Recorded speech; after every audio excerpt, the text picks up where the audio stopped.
مدد کر سکتے ہیں۔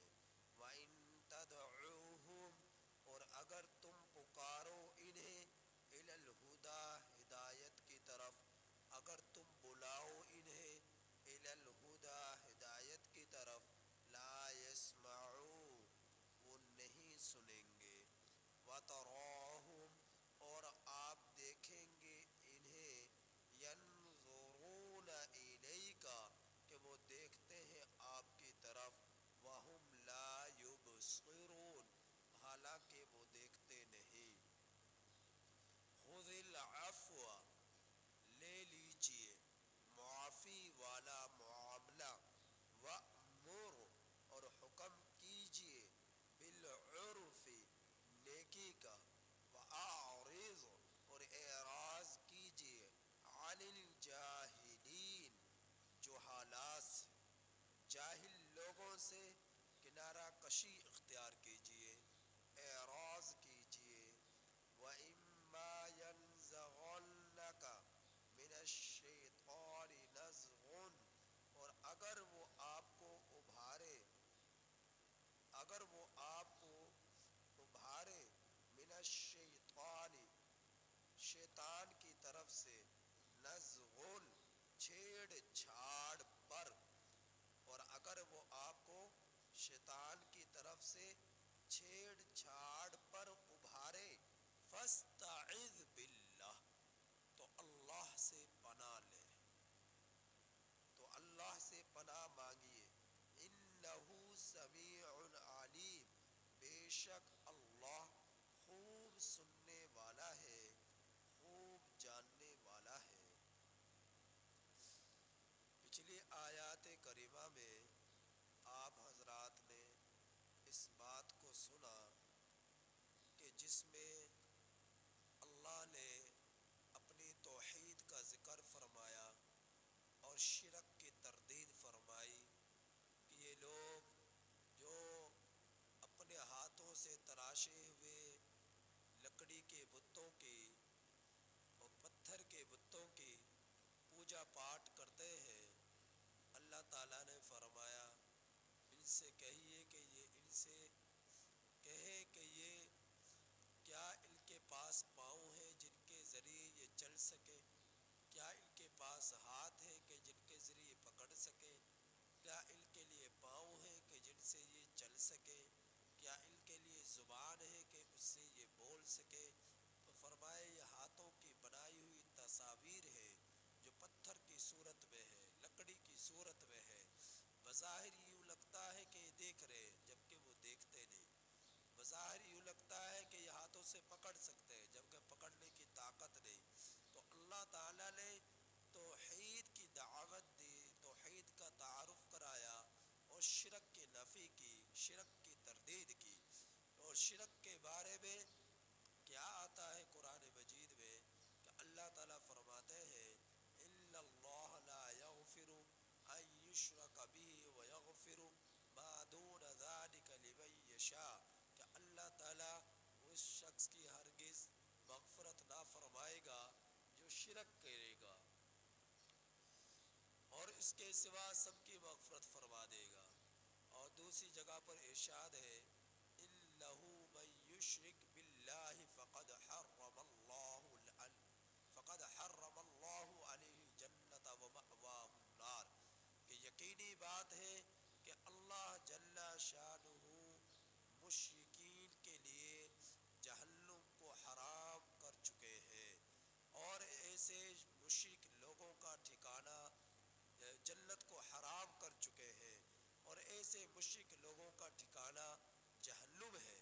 انہ من یشرک باللہ فقد حرم اللہ علیہ الجنہ ومأواہ النار کہ جو اللہ کے ساتھ شریک ٹھہراتے ہیں، شرک کرتے ہیں، اللہ نے ایسے مشرک لوگوں کے لیے جنت کو حرام قرار دے دیا، اور ایسے لوگوں کا ٹھکانہ جہنم ہے۔ تو اللہ کی ذات، اللہ کی صفات، اللہ کے افعال میں کسی اور ذات کو وحدہ لا شریک، اللہ کے سوا اللہ کو نہ سمجھنا اور کسی اور ذات کو شریک ٹھہرانا، تو پھر کیا ہے؟ یہ شرک ہے، اور شرک کا ٹھکانہ جہنم ہے۔ اور جہنم سے کبھی بھی اسے نہ نکالا جائے گا۔ تو اللہ رب العزت نے انہیں فرمایا کہ جن کے بارے میں یہ نبی کریم صلی اللہ علیہ وسلم کو ڈراتے ہیں نا، یہ کہتے ہیں کہ اگر آپ ہمارے معبودان باطلہ کو برا بھلا کہو گے، چونکہ نبی کریم صلی اللہ علیہ وسلم شرک کی تردید کیا کرتے، تو تردید کرنے کو مشرک لوگ کہا کرتے کہ ہمارے معبودوں کی یہ جو ہے ان کی بے عزتی کر رہا ہے، ان کی جو ہے تردید کرنا، ان کو برا بھلا کہنا ہے۔ تو مشرک لوگ یوں سمجھا کرتے۔ تو آپ صلی اللہ علیہ وسلم کو تو بھیجا ہی اس لیے گیا تھا کہ لوگوں کو ظلمتوں سے نکالے، شرک سے نکالے اور توحید کی طرف لے کر آئے، نورانیت کے علم کے نور، اللہ کے نور کی طرف لے کر آئے۔ تو اللہ کے رسول صلی اللہ علیہ وسلم کو تو بھیجا ہی اس لیے گیا تھا۔ تو اب یہ لوگ کہہ رہے ہیں کہ آپ ہمارے معبودوں کو برا بھلا کہتے ہیں، اگر آپ باز نہ آئے تو ہمارے معبود آپ کو تکلیف پہنچائیں گے، نقصان پہنچائیں گے، آپ کو جو ہے ان کی وہ آپ کی گرفت کریں گے۔ تو اللہ رب العزت نے قرآن اتار کر فرمایا، اے میرے پیغمبر ان سے کہیے الا ولی اللہ الذی، بے شک میرا کارساز اللہ ہے، الذی نزل الکتاب، جس نے اتارا کتاب کو۔ تو اللہ رب العزت نے قرآن کریم کے اندر شرک کی بھرپور طریقے سے مذمت بیان فرمائی ہے، اور توحید کی بھرپور طریقے سے اللہ رب العزت نے دعوت عطا فرمائی ہے۔ تو جو شخص قرآن کریم کو سمجھ کر پڑھ لے، اس کے ترجمے کو ہی سمجھ کر پڑھ لے، یقینی بات ہے وہ شخص کبھی بھی گمراہ نہیں ہو سکتا، شرک نہیں کر سکتا، بدعت نہیں کر سکتا۔ یہ جو بدعات میں ڈوبتے ہیں، بدعات کی لعنت میں پڑتے ہیں اور گمراہ ہو جاتے ہیں اور شرک کے قریب قریب بھٹک جاتے، شرک میں پڑ جاتے ہیں، تو ایسے لوگوں کا مین مسئلہ جو ہے، مین وجہ جو ہے وہ یہی ہے کہ یہ لوگ قرآن کو سنتے نہیں ہیں، قرآن کو پڑھتے نہیں ہیں، سمجھتے نہیں ہیں کہ قرآن کریم میں اللہ رب العزت کیا بیان فرما رہے۔ تو اللہ تعالیٰ نے قرآن کریم میں کھول کر توحید کو بیان فرما دیا اور کھول کر شرک کی تردید فرما دی، مذمت بیان فرما دی۔ تو فرمایا کہ میرا کارساز اللہ ہے جس نے اتارا کتاب کو، وَهُوَ يَتَوَلَّى الصَّالِحِينَ، اور اللہ کی ذات نیک لوگوں کے ساتھ دوستی رکھتی ہے، مشرک لوگوں کو دوست نہیں بناتی، مشرک لوگوں کا وہ کارساز نہیں ہوتا، بدبخت لوگوں کا وہ دوست نہیں ہوتا، وہ تو نیک لوگوں کا دوست ہوتا ہے، نیک لوگوں سے دوستی کرتا ہے۔ تو اللہ رب العزت جس کے دوست بن جائے، پوری دنیا کی طاقت آ جائے اور وہ اسے تکلیف پہنچانا چاہے تو اسے کوئی تکلیف نہیں پہنچاتا۔ یمسسک اللہ بضر فلا کاشف له الا هو، اللہ کسی کو اگر تکلیف دینا چاہے، پوری دنیا کی طاقت مل کر اسے نفع نہیں پہنچا سکتی۔ وَإِن يُشْرِكْ بِاللَّهِ، اور فرمایا وَإِن يُرِدْكَ بِخَيْرٍ فَلَا رَادَّ لِفَضْلِهِ، اور جسے اللہ خیر پہنچانا چاہے، بھلائی پہنچانا چاہے، پوری دنیا کی طاقت مل کر اسے نقصان پہنچانا چاہے، اسے تکلیف دینا چاہے، تو پوری دنیا کی طاقت اس سے بھلائی کو کھینچ نہیں سکتی، دور نہیں کر سکتی، اسے تکلیف نہیں دے سکتی۔ تو اللہ رب العزت جس کے دوست بن جائے، پھر اسے کسی چیز کی فکر نہیں، اسے کسی چیز کا غم نہیں۔ تو اللہ تعالیٰ فرما رہے والذین تدعون من دونہ، اور وہ لوگ جن کو تم پکارتے ہو اللہ کے سوا، لا یستطیعون نصرکم، وہ طاقت نہیں رکھتے کہ تمہاری مدد کر سکے، تمہاری مدد کرنا تو دور کی بات، ولا انفسهم ینصرون، وہ تو اپنے آپ کی بھی مدد نہیں کر سکتے۔ وَإِن تَدْعُوهُمْ، اور اگر تم پکارو إِلَى الْهُدَى، ہدایت کی طرف، لا يسمعوا، وہ نہیں سنیں گے، کیونکہ انہیں تو تم نے خود اپنے ہاتھوں سے بنایا ہے، پتھروں کو تراش کر تم نے ان کی مورتیاں بنائی ہے،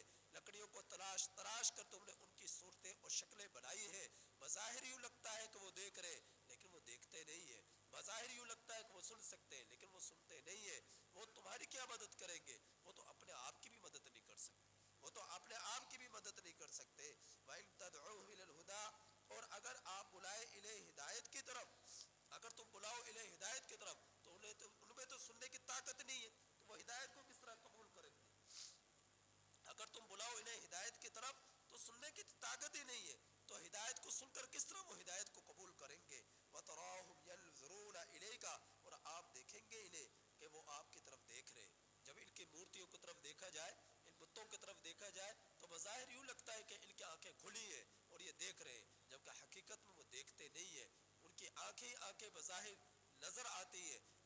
سے وہ دکھائی نہیں دیتا، کان نظر آتے لیکن انہیں سنائی نہیں دیتا، ہاتھ نظر آتے لیکن وہ پکڑ نہیں سکتے، پاؤں نظر آتے لیکن وہ چل نہیں سکتے.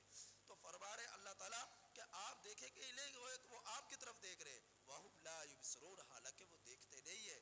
خُذِ الْعَفْوَ، اب مشرک نے، کافر لوگوں نے نبی کریم صلی اللہ علیہ وسلم کو طعنہ دیا، آپ صلی اللہ علیہ وسلم کو برا بھلا کہا کہ یہ ساحر ہے، یہ مجنون ہے، یہ دیوانہ ہے، یہ جو ہے پاگل ہے، العیاذ باللہ. تو انہوں نے طرح طرح کے الفاظ استعمال کیے نبی کریم صلی اللہ علیہ وسلم کے بارے میں کہ یہ مفتی رہے. تو اللہ کے رسول صلی اللہ علیہ وسلم کو اللہ جل شانہ ہدایت عطا فرما رہے کہ آپ ان کی باتوں پہ نہ جائیے، یہ جو کچھ کہنا چاہتے انہیں کہنے دیجیے. خذ العفو، آپ معافی والا معاملہ لے لیجیے، معافی والا معاملہ لے لیجیے، آپ معاف کرتے رہیے، انہیں کچھ نہ کہیے.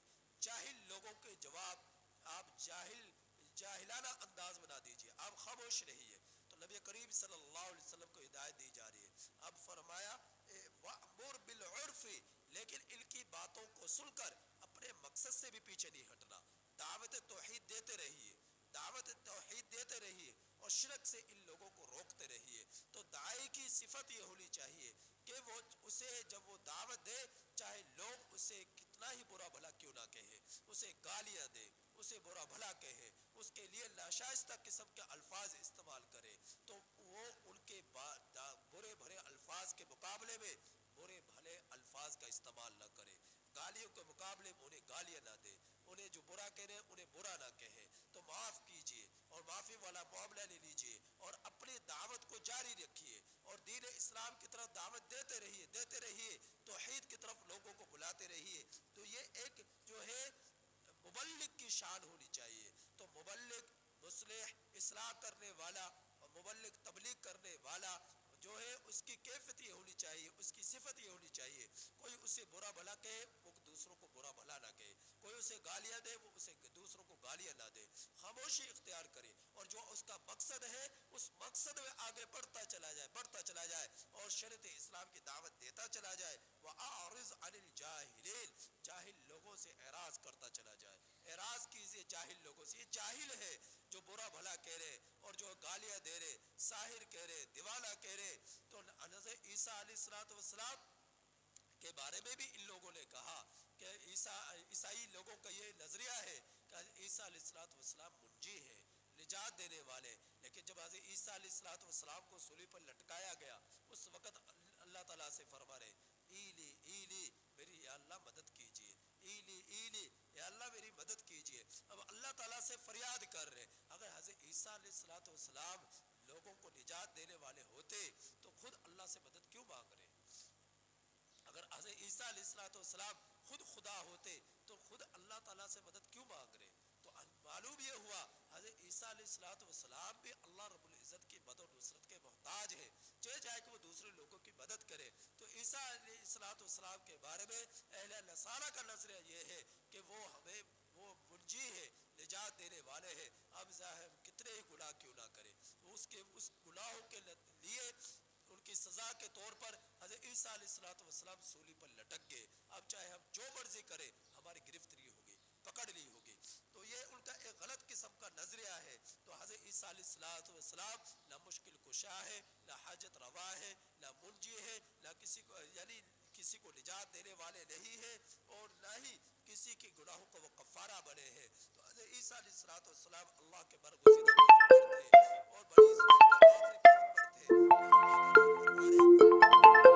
لوگ جو بات کو سنا رہے، جاہل لوگ اس طرح کی جو باتیں کرتے ان سے تم محفوظ رہو. وَإِمَّا يَنزَغَنَّكَ مِنَ الشَّيْطَانِ نَزْغٌ، اور اگر وہ تجھے ابھارے شیطان کی طرف سے چھیڑ چھاڑ تمہارے ساتھ کرے، تو تمہارے ساتھ شیطان کی طرف سے ابھارے کہ تم بھی انہیں گالیاں دو، تم بھی اسے جھگڑے کرو، تم بھی اس سے لڑائی کرو اور ان کے برے الفاظ کے مقابلے میں برے الفاظ استعمال کرو، ان کی بری زبان کے مقابلے میں تم بری زبان، غلط قسم کی زبان استعمال کرو. تو تم نے ایسا نہیں کرنا، تم نے اللہ سے پناہ مانگنی ہے. فاستعذ باللہ، جب ایسی کیفیت دیکھو اللہ کی پناہ میں آ جاؤ. انہ سمیع علیم، بے شک اللہ خوب سننے والا ہے، خوب جاننے والا ہے. وہ تمہاری پکار کو سنے گا اور تمہارے سارے کاموں سے وہ باخبر ہے، علم رکھتا ہے. اللہ اللہ سے دعا ہے کہ اللہ تعالی ہمیں ان آیات کریمہ کی کامل سمجھ نصیب فرمائے اور شرک سے حفاظت فرمائے۔